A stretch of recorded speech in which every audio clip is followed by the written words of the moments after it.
BBC News. Hello, I'm Eileen McHugh.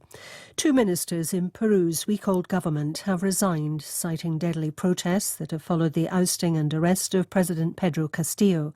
His successor, Dina Boluarte, proposed bringing forward elections as a way to resolve the impasse, but this has now been rejected by the opposition-controlled parliament. More details from Will Grant.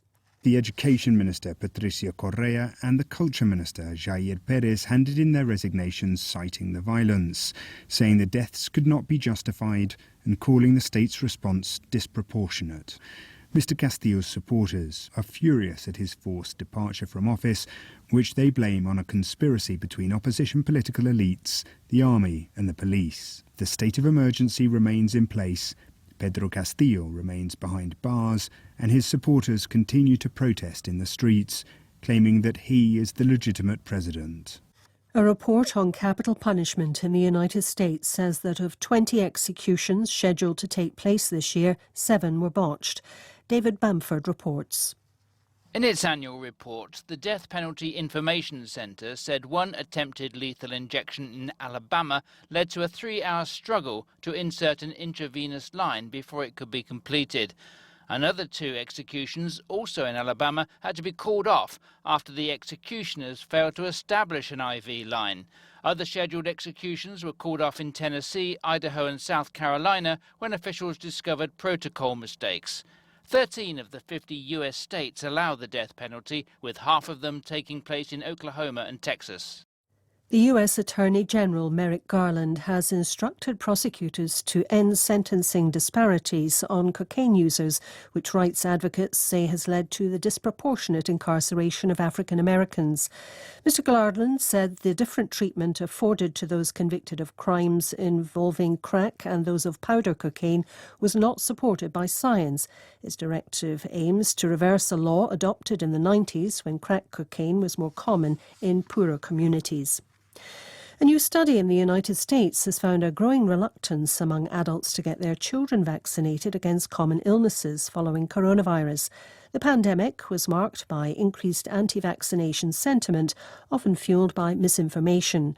Now, almost a third of parents say they should be able to decide whether their school-aged children should be inoculated against measles, mumps and rubella.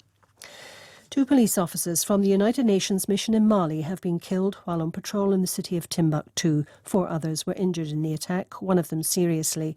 The head of the mission condemned what he called a heinous act. The regional governor said that an army patrol had engaged the assailants. 1 soldier and 1 attacker were killed. World News from the BBC.